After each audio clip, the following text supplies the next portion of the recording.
ఇప్పటికే చాలా లేట్ అయింది. నో, వెళ్ళొద్దు. ఈరోజు మన నలుగురం ఈ స్కూల్లోనే గడపాలి. ఎందుకు జ్ఞాన్? అది ఎందుకంటే ఎవరది? హాయ్ ఫ్రెండ్స్, నేను లక్కీని. నువ్వు ఇక్కడే ఉన్నావా లక్కీ? అవును రుది. అదంతా వదిలేయండి. జ్ఞాన్, ఎందుకు ఈరోజు మనం ఈ స్కూల్లోనే ఉండాలి? అదేంటంటే మన ఫ్రెండ్ రోబన్ ఉన్నాడు కదా, 2 రోజుల నుంచి ఎందుకు కనిపించట్లేదో నాకు తెలుసు. అసలు ఆ రోబన్ 2 రోజుల నుంచి ఎందుకు రావట్లేదు నీకు తెలుసా జ్ఞాన్? చెప్పు అసలు ఎందుకో. అదేంటంటే ఈ స్కూల్లోనే ఎక్కడో ఉన్నాడని మన ఫ్రెండ్స్ చెప్పుకుంటున్నారా. అయితే మనం ఈరోజు మన ఫ్రెండ్ని ఎత్తుకోవడానికి ఈ స్కూల్లో ఉంటున్నాం కదా. కరెక్ట్గా చెప్పావు రుది. ఫ్రెండ్స్, ఇప్పుడు టైం 6:30 అవుతుంది. నాకు తెలిసి ప్రిన్సిపల్ సార్ స్కూల్ క్లోజ్ చేసి వెళ్ళిపోతుంటారేమో, చూద్దాం పదండి.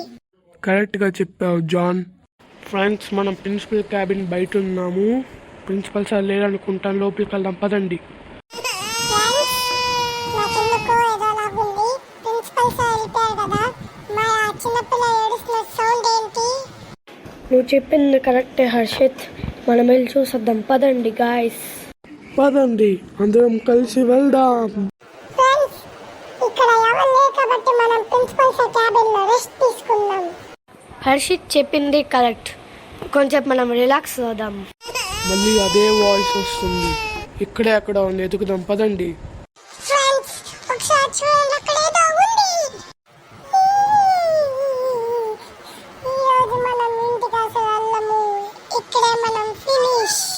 నువ్వు భయపడకు జాన్, నేనున్నాను నీకు తోడుగా. జ్ఞాన్, మళ్ళీ ఆ గ్లాస్ సౌండ్ ఏంటి కొత్తగా?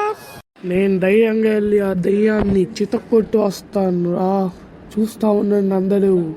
ఇప్పుడు ఆ దెయ్యం నీ కొడతాడా లేకపోతే దెయ్యం వీని కొడతాడో తెలియట్లేదే. ఏమైంది జ్ఞాన్, దయ్యాన్ని చితక్కొట్టేశావా?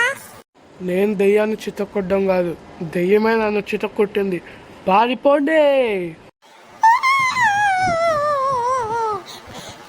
అయిపోయాము, దయ్యం ఇక్కడికి కూడా వచ్చి మనల్ని చంపేసిద్ది.